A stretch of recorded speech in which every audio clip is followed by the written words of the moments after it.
Welcome to Miss Kali Vlog. Samahan niyo po akong pakinggan ang istoryang ibabahagi namin sa inyo.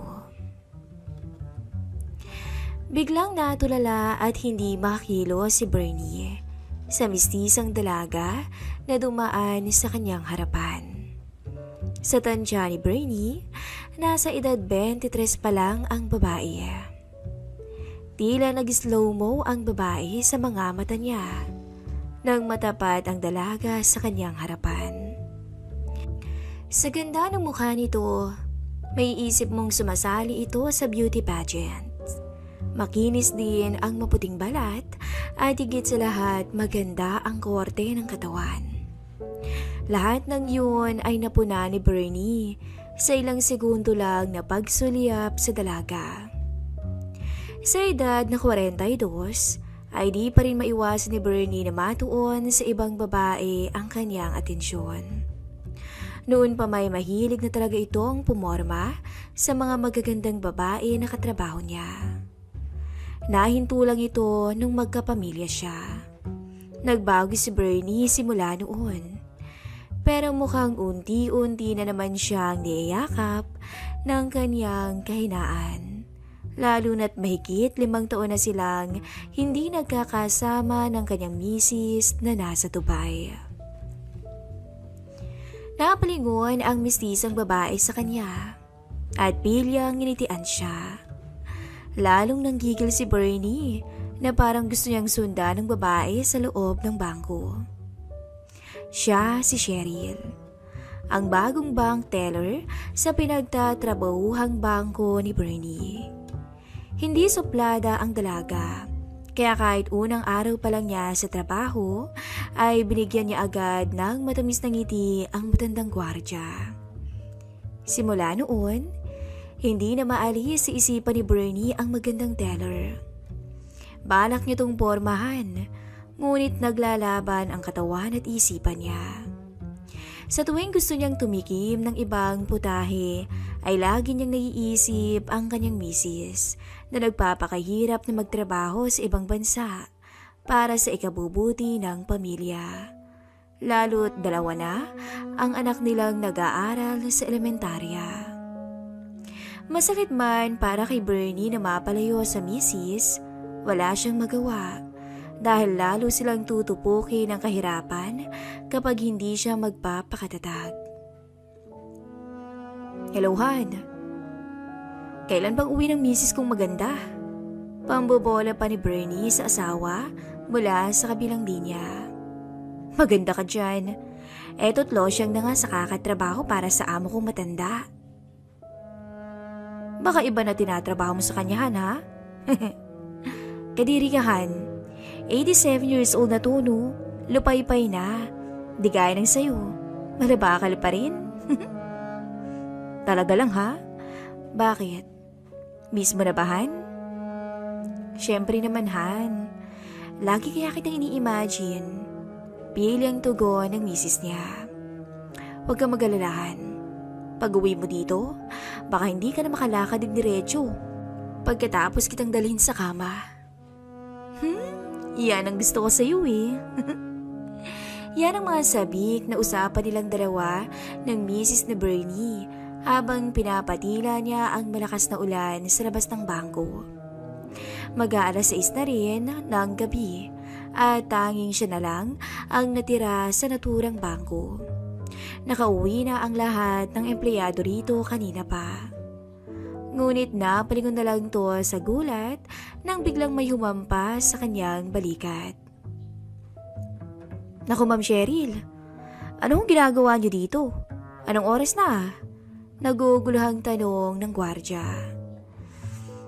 Kasi Manong, nag-overtime ako eh. Tsaka, kanina pa ako nakikinig sa'yo, no?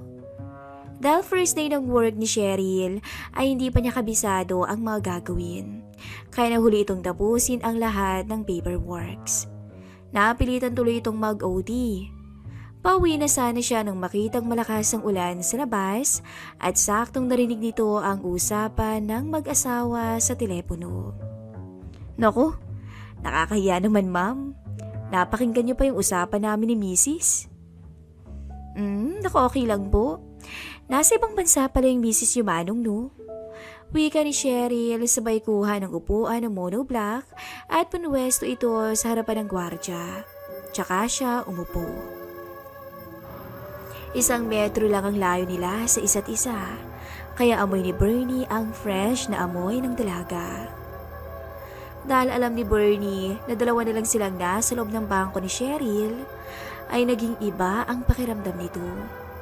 Para siyang lalagnatin at para siyang tinutupok ng apoy. Palihim siyang napalingon sa makinis na hita ng dalaga na nakaupo sa harapan niya mismo. Tila sinasadya pa ng dalaga na ibukas ng bahagya ang mga binti para sa kanya. Napalunok na lang si Bernie at biglang pinagpawisan. Napangiti naman ang pilyang bank teller sa naging reaksyon ng matandang gwardya sa ginawa niya. So, ilan ang anak niyo, Kuya Bernie? Pagputol nito sa tulalang gwardya. 2 na ho, ma'am. Nauutal na sagot nito. Naku, ang hina mo naman, Manong. Kahit 10 sana, gusto ko kung ako yung misis mo. Pilyang tugon naman ng dalaga. Mapagbiro talaga si Cheryl, lalo na sa mga matatandang katulad ni Bernie. Lingid sa kaalaman ni Bernie, nadala rin ang dalaga sa mainit na usapang narinig nito mula sa pinag-usapan nila ng kanyang asawa na nasa ibang bansa. Naku, Iha, huwag kang magbiro sa akin ng ganyan. Baka hindi ako makapagpigil. Biro naman ni Bernie sa dalaga. Pero kahit biro lang yun, umaasa pa rin si Bernie na pauunlakan siya ng dalaga sa gusto niyang mangyari. Talaga lang, kuya, ha? Kung gusto mo, pwede mo namang subukan. Hindi naman ako magagalit eh. Basta 1 beses lang, ha? Malambing nitong wika. Nagulat si Bernie sa sinabi ni Cheryl. Parang hindi siya makapaniwala. Pero kung totoo man yun, maswerte siya dahil mahigit 15 years ang agwat ng edad nila. Hindi lang yun, talaga namang napakaganda pa nito at batang-bata. Oo naman, ma'am. Hindi ho ba kayo nagbibiro? Sa puntong yun ay biglang nagulat si Bernie. Nang tuluyang ibukas ng dalaga ang mga hita niya sa harapan niya. Napalunok si Bernie at pinagpawisan kahit malamig ang panahon dahil sa lakas ng ulan sa labas ng bangko. Saglit na nagtama ang mga mata nila. Tila nangungusap sa isa't isa. Ayaw mo ba, kuya? Bahala ka. Baka magbagong isip ko. Pilyang tugon ng dalaga. Sa puntong yun, buong lakas na binuhat ni Bernie ang dalaga sa isang sulok. Sa lugar na hindi abot ng CCTV o anumang ilaw. Sinandal ni Bernie si Cheryl sa pader. Ang dilim dito, Manong. Takot si Cheryl, ngunit mas nangingibabaw ang pagkasabik niya, lalo na nang unti-unting kalasin ni Bernie ang suot niyang uniforme. Tahimik sa madilim na sulok na yon. Tanging malakas na paghinga ng dalaga ang maririnig. Kinakabahan pa rin to dahil naisipan niyang akitin at ipaubaya ang sarili sa taong hindi naman niya lubos na kilala. Inaamin niyang nadala lang siya kanina, pero huli na ang lahat. Nasa sahig na ang kanyang uniforme at ang halik ng matandang gwardya ay unti-unti nang dumadapo sa kanyang katawan paibaba. Namalayan na lang niya na nakataas na ang kanyang kanang binti habang siya ay nakasandal sa malamig na pader. Kakaiba ang sinapit ni Cheryl sa matandang gwardya. Hindi inaasahan na ganun katindi si Bernie. Labis na aliw ang tinamasa niya sa uhaw na gwardya. Sa isip-isip ni Cheryl, ay ganito yata talaga kapag nasa abroad ang asawa mo. Walang sinayang na oras si Bernie.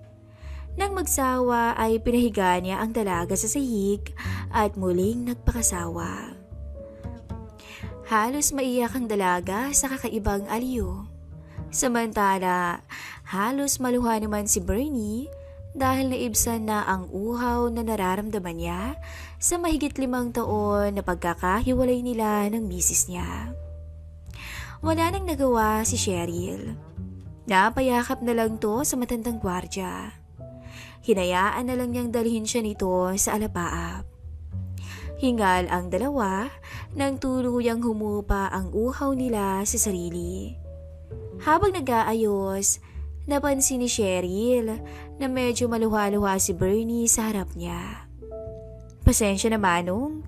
Napagod ba kita?" tanong ng dalaga. "Naku, Iha, hindi yun. Laking pasasalamat ko nga sa'yo at dumating ka eh. Medyo nabawasan yung pagkamis ko sa asawa ko. Kaya lang ako naluluha kasi hindi ko akalain na mararanasan ko ulit yung ganito." "Well, salamat din, Manong. Grabe ka pala. Sobrang nag-enjoy ako ron." Sabay matamis ng ngiti nito kay Bernie. "Nga pala, Manong, sa atin lang to ah."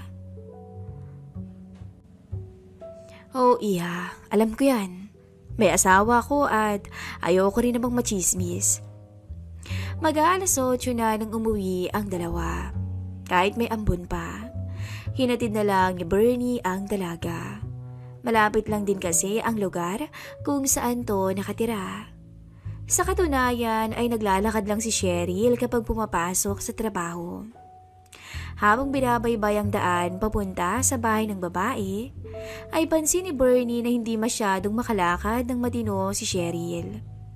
Sa isip-isip nito ay napasobra yata siya kanina sa dalaga. Hindi rin kasi niya masisi ang sarili. Sa loob ng 5 taon na nawalay sa minamahal ay naipon na ang pagkasabik nito sa kama.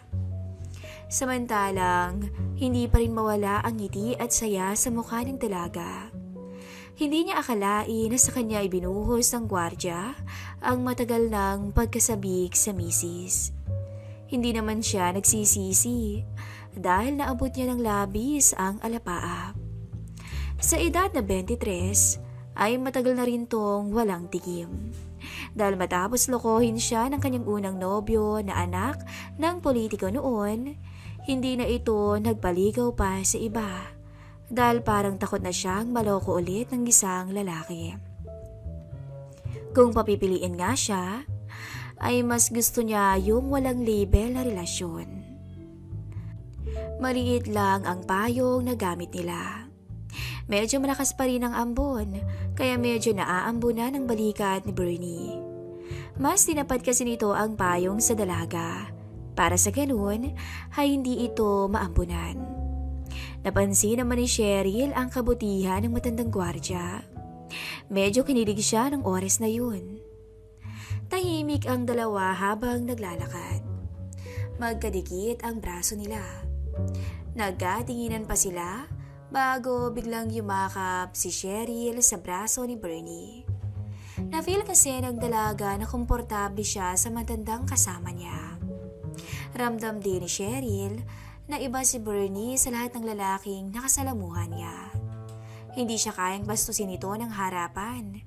Maliban na lang kung magpapakita siya ng motibo or aakitin niya to. Parang sa nangyari kanina. Sayang no? Kung maaga lang sana tayong nagkakilala, baka ako ang naging misis mo. Malambing na wika ng dalaga habang nakatingin sa kanilang dinadaanan at naglalakad. Napalingon naman agad si Bernie sa sinabi ng dalaga. "Naku ma'am, hindi naman po ako pogi para pansinin niyo kung sakali." Tugon naman ang gwardya. "Hindi naman ako mahilig sa pogi. Basta't alam kong mabait, okay na ako." Tila hindi naman alam ni Bernie ang isasagot sa puntong yun, kaya nanahimik na lamang to. Habang papalapit ng papalapit, ay lalong sumisikip at dumidilim ang iskinitang nilalakaran nila papunta sa bahay ng dalaga. Medyo matao at dikit-dikit ang mga bahay. Naroon din ang mabahong amoy ng kanal sa gilid ng dinadaanan nila. Nagtinginan ang mga tambay at sumipol sa maganda at sexing dalaga na nakayakap sa braso ng gwardya. Magre-react sana si Bernie pero bahagyang hinila ni Cheryl ang braso nito bilang pag-awat. Naintindihan naman to ni Bernie kaya hinayaan na lamang niya ang mga to. At sa di kalayuan nga ay narating na nila ang bahay ng dalaga.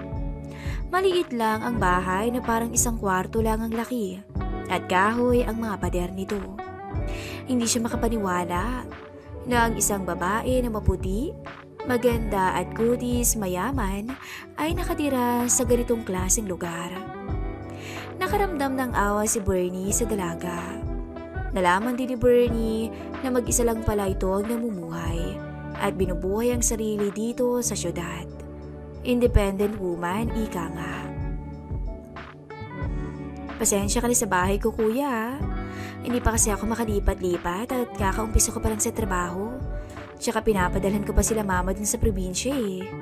Saad ni Cheryl bago pumasok ng pintuan. Naiwang tulala si Bernie sa labas. Hindi pa rin siya makapaniwala sa uri ng pamumuhay ng mestisang teller. Maya-maya lang ay dinungaw siya ng dalaga mula sa pintuan. Ano kuya? Baka gusto mo pang umisa para may baon kapag uwi? Pilang tanong nito habang nakangiti. Hindi na nakasagot si Bernie. Nang hilahin siya papasok sa loob ng maliit nitong bahay. Sinarado ng dalaga ang pinto at agad kinalas ang sintro ni Bernie habang nakangiti. Sinulit ng dalawa ang pagkakataong yun. Alam kasi ng mga to na panandali ang aliw lang to dahil may asawa na si Bernie. Alam nilang pareho na baka hindi na maulit pa ang pagkakataon na yun para sa kanila. 9:09 na ng gabi nang makauwi si Bernie sa bahay nila. May dala itong lechon manok para sa mga anak niya na nag-aantay sa kanya ng halos 1 oras mahigit. Bago matulog ay sinariwa muna nito ang namagitan sa kanila ni Cheryl. Naalala niya rin ang usapan nilang dalawa bago siya umuwi. Napag-usapan nila na matapos ang gabing to ay kakalimutan nila ang lahat ng nangyari sa kanila. Alam nila na init ng katawan lang ang lahat ng nararamdaman nila, kaya nila nagawa yun. Pero sa kabila nun ay naging close pa si Cheryl at Bernie sa trabaho. Pero hanggang doon na lamang yun, dahil pilit nilang nilalabanan ang kanilang mga kahinaan para sa kapakanan ng bawat isa. 2 buwan na rin ang nakalipas mula nung huling may nangyari sa kanila. At hindi na yun naulit pa. Hanggang dito na lang po ang ating kwento. Hanggang sa muli at maraming salamat.